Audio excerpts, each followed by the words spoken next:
I want to talk about, is it more logical to believe that God made everything versus evolution? Because here's a post. I'm going to read a small amount of it. Most atheists will tell you that they believe in evolution.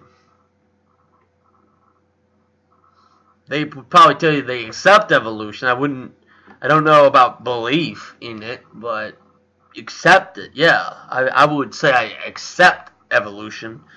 I wouldn't say I believe in evolution, because I don't believe in evolution. I accept it. There's a difference.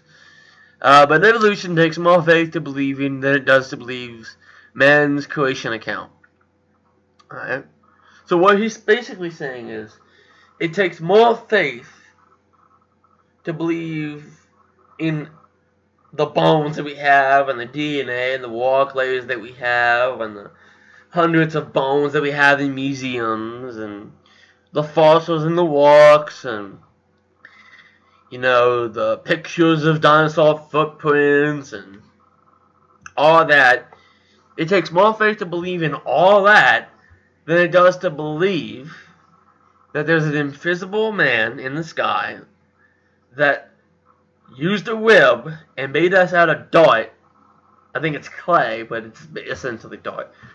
Alright, so this is the God claim. Man was made out of dirt, and women were made out of a web. Well, last time I checked, I'm not made out of dirt. I'm made out of bones and tissues and calcium, iron, maybe a little bit of zinc and copper.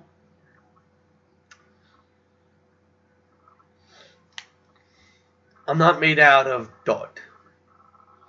And last time I checked, the web is somewhere around here. It's in the upper chest, right here. And I think there was about 8 of those. And I mean, if you're going to say, well, the web, he made us out of the web. Okay, well, that's fine, but what about the other web bone? And what about the arm bones and the leg bones? And I know what about the skull and the jawbone? What about the neck bones here in the throat? And the tailbone on the hip, and the femur, and the toes, and the foot. What about them? Did they just, magically appear? Or are you going to tell me that the web cloned itself, then shape-shifted into what it needed to do, and then went to that body part? I'm sorry, but just that alone kind of makes it sound kind of retarded and ridiculous. But let's continue. Alright. The type of blood, this is not just a change in posture, it is a change of the number of bones. Babies have more bones than we do. I have less bones in my body now than I did when I was a baby.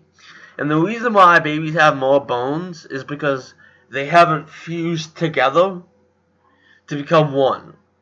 So babies have more bones than the adults do. There's no reason to say that we couldn't have just lost bones as we evolved. We know that monkeys have tails, which means that those bones will not need to form in us because we don't have a tail anymore. That could also mean that maybe the bones moved. As you did say, we did change our posture. But let's say this. You might say, well, why are there still monkeys if we came from monkeys? Well, I came from my mom, and last time I checked, she's still around. And I came from my father, and he's still around, so that logic doesn't make any fucking sense. What do you expect? They're just going to go into another dimension and disappear? That's not how it works.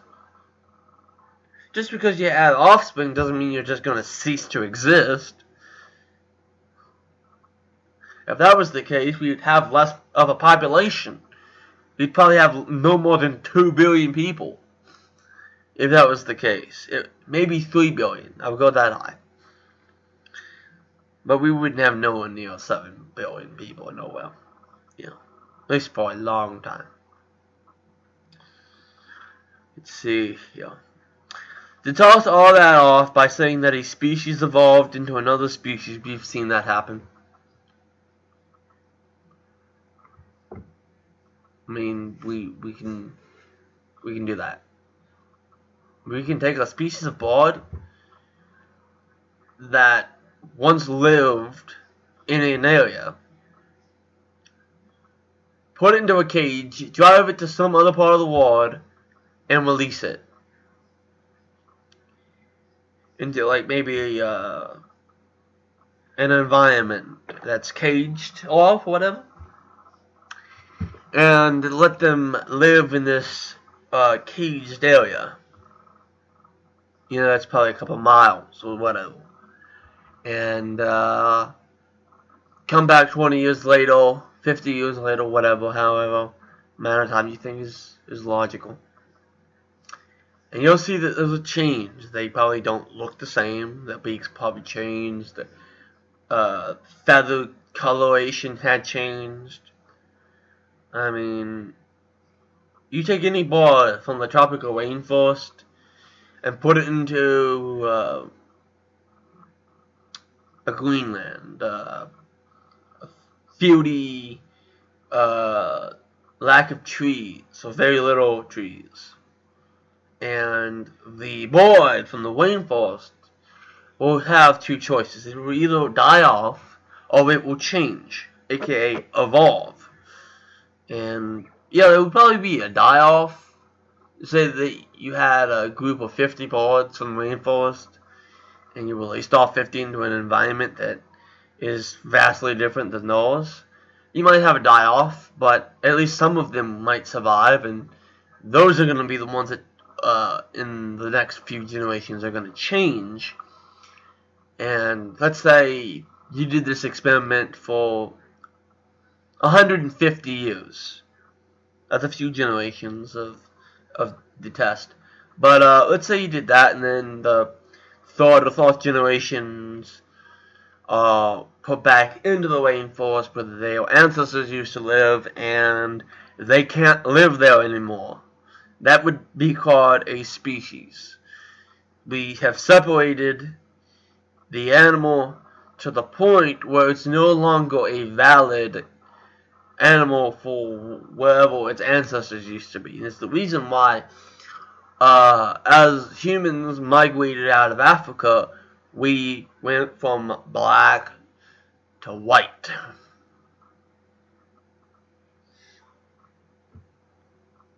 Because there was less sun, and so there was less of a demand to be black, so we went white.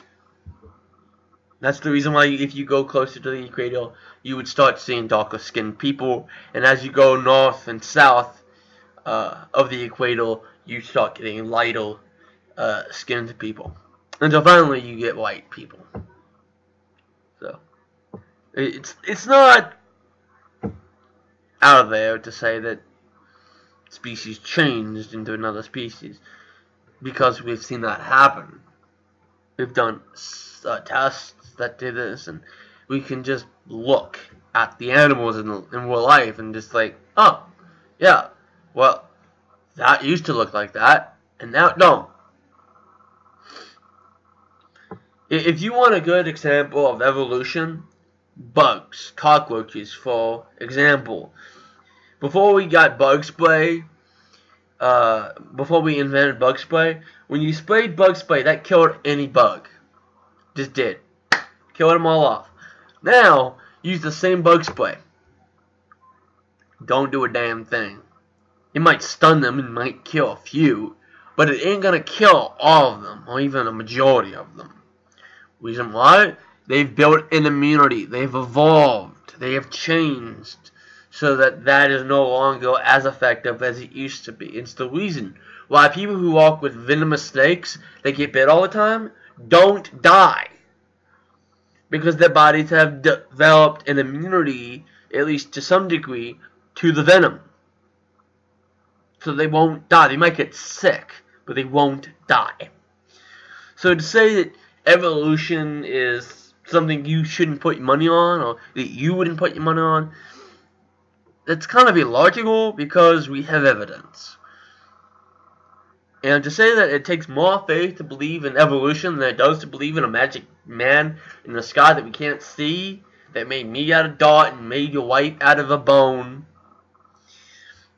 and somehow that one bone became over 200 bones, and a bunch of clay somehow transformed into bone and blood vessels and organs and, you know, whatever else.